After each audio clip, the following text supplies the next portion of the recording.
আসসালামু আলাইকুম। আশা করছি সকলে ভালো আছেন। আপনাদের মাঝে নিয়ে আসলাম নতুন একটি ভিডিও। দেখা যাচ্ছে মূলা ক্ষেতের ভিতরে বাগান ক্ষেত করেছে। কৃষক লাভবান হবে না কেন? কারণ আপনার মূলা যদি উঠিয়ে নিয়ে যায় পরে পরবর্তীতে থাকবে বাগুন। বাগুন গাছের কলাটি আলহামদুলিল্লাহ অনেক সুন্দর আছে, অনেক সুন্দর। এই যে দেখেন মূলা গাছের কলটি অনেক সুন্দর, মানে অনেক সুন্দর, কিন্তু আকাশের অবস্থাটা অনেক অনেক জঘন্য। কিছুক্ষণ আগে বৃষ্টি হয়ে গেছে, তাও কোনো সমস্যা হয়নি।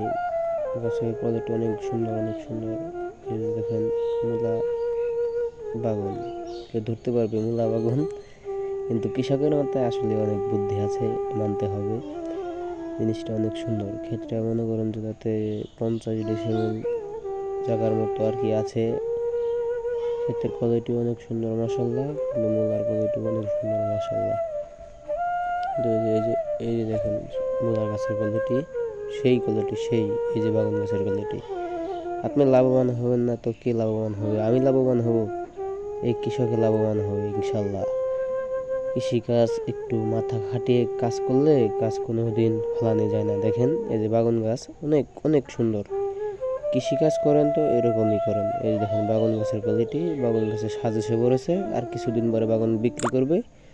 এখন মূলা বিক্রি করবে মনে করেন যে 70 থেকে 80 টাকা কিলো। পরবর্তীতে বাগানও বিক্রি করবে 80 টাকা কিলো।